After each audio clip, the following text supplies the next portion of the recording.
Welcome to another deep dive. Today we're going to be really kind of diving deep into this sermon by Stephen Johnson. It's called When You Can't See the Whole Board. Yeah. And I thought it was so fascinating how he used this analogy of God as this chess master strategically moving pieces across the board. Yeah, and I think what's so interesting about that is how he connects that to the book of Esther, which is often overlooked when it comes to like God's power. Yeah. Because it doesn't have the overt miracles. Right, exactly. Yeah. And, Johnson even quotes Charles Spurgeon. And Spurgeon called it a record of wonders without a miracle. Right. And I think that's kind of a perfect way to describe it because so often we see God working in ways that are not like, parting the Red Sea. Right. It's more of a subtle kind of orchestration. Yeah, and, it really kind of begs the question, what if God is orchestrating things in my life and I just can't see it because I can't see the whole board? Exactly. Like I can only see what's right in front of me. What? And that's kind of where that chess analogy comes in. God is seeing the whole board. He's seeing all the possible moves. Yeah. What's so cool about that is that Johnson asks us to consider some what ifs from the book of Esther. Oh, yeah. Like, what if Queen Vashti had gone to the king's banquet? Right. Or what if Mordecai had overslept and not overheard those guys talking about killing the king? Right. I mean, that's a completely different trajectory. Oh, my gosh. The whole story changes. And it makes you think about, your own life. Like, how many times have seemingly insignificant events actually had massive impacts on your life? Yeah. It's kind of crazy to think about. Totally. And it's also a little unsettling, I think, for a lot of people. Like the fact that we don't have control. But in a way, it's kind of comforting because if we can't see the whole board, at least someone can. Yeah, like I can't see it, but God can. God can, exactly. And Johnson really emphasizes that. God is not just reacting to our choices, but he is proactively working to guide things according to his plan. Okay, so then Johnson dives into this fascinating story of Esther, or Hadassah, as her Hebrew name was. And he kind of points out that here is this young woman who is an orphan. She's living in a foreign land. She's forced into the king's harem. Just this situation that from a human perspective just seems incredibly difficult and unfair. Yeah, it's like, how could you possibly see God in that? Right. But what's amazing is that Johnson highlights how each piece of Hadassah's life, even the difficult parts, prepared her for this incredibly important role. Yes. It's like those what ifs. If any one of those things had been different, she might not have been in the right place at the right time to save her people. Right. And so I think that's where we start to see ourselves in this story. Because Johnson's point is that just like Hadassah, you were here for a reason. Wow, yeah. You have a purpose. You have a purpose in God's grand design, even if you can't see the whole picture right now. Yeah, I mean, that's so encouraging. Like, you may feel lost. You may feel like you're just wandering, but God has a plan for you. And it makes you think about all those twists and turns in your own life. All those moments where you're like, why is this happening to me? Yeah. What if, like Hadassah, we're being prepared for something that we can't even imagine yet? Yeah, and I think that's where this idea of the long game comes in. Like, God is playing the long game. And we as humans, we want immediate results. We want things to happen now. Instant gratification. Yeah, but God doesn't operate that way. Johnson points out that it took 9+ years of preparation leading up to the events of Esther, and then it took another 12 months for everything to unfold. Oh, wow. Yeah. That's crazy. So what if God's timeline is different than ours? Yeah, I mean, that's something I have to constantly remind myself of because I get so frustrated when I don't see things happening on my timetable. Right. And it's like, okay, I got to surrender to the fact that God's timing is perfect, even if I don't understand it. Yeah, and it takes a lot of trust. Johnson talks about this idea of surrender and how Hadassah had to surrender to a situation that was completely outside of her control. Right. And not just surrender to, but obey. Right. She was faced with this impossible choice.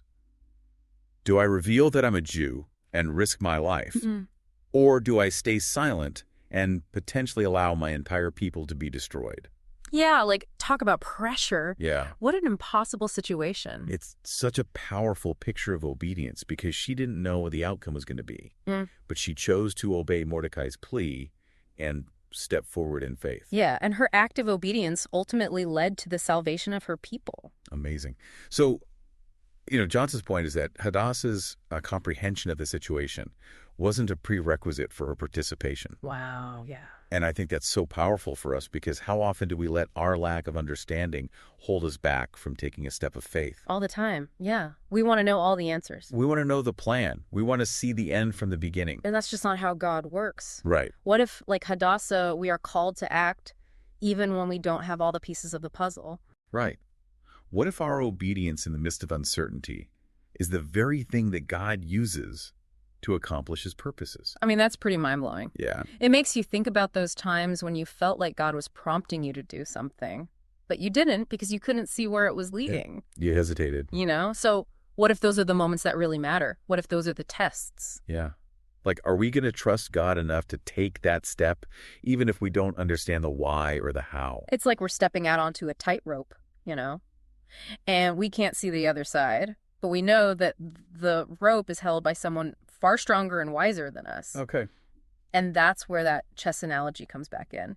We might only see the square we're standing on, but God sees the entire board. Yeah. He knows the end from the beginning, and he's using every move, every choice, every seemingly random event to position us for his ultimate purpose. So the question is, how do we learn to see ourselves as part of this larger story? Right, because sometimes it feels like our lives are just so insignificant. Like, how can my little choices actually matter in the grand scheme of things? Right. Exactly.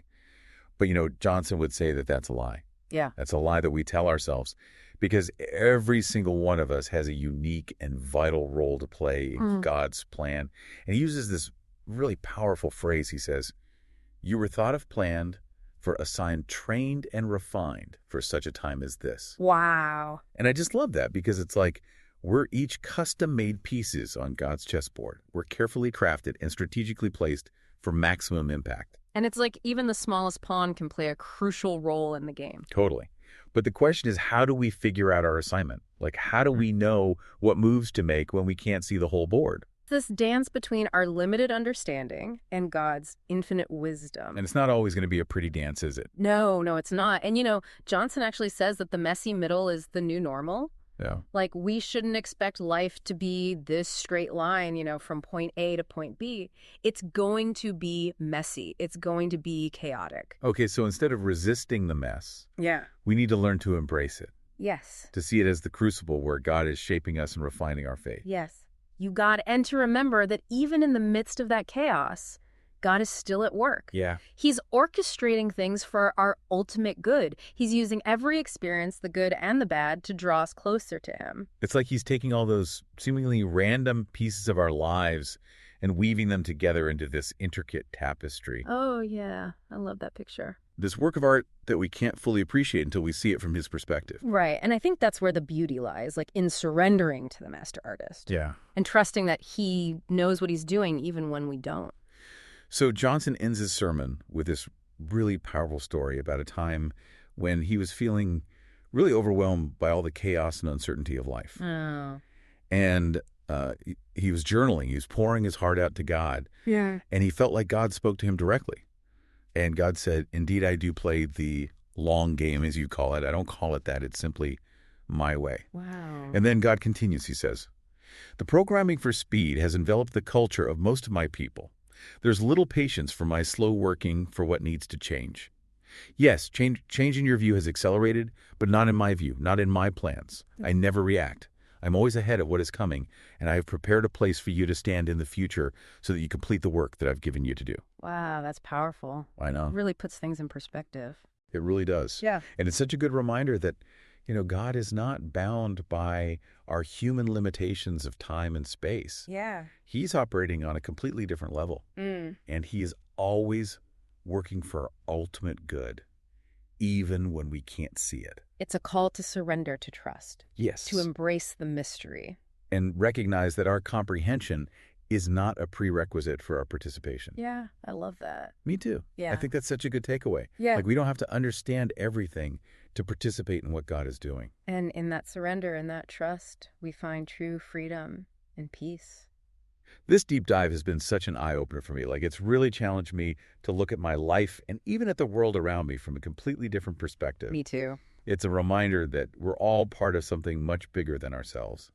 something far more intricate and beautiful than we could ever comprehend. Yeah, and even when we can't see the whole board, even when we don't understand all the moves, we can trust that the chess master is working. Yes. He's orchestrating things for our good and his glory.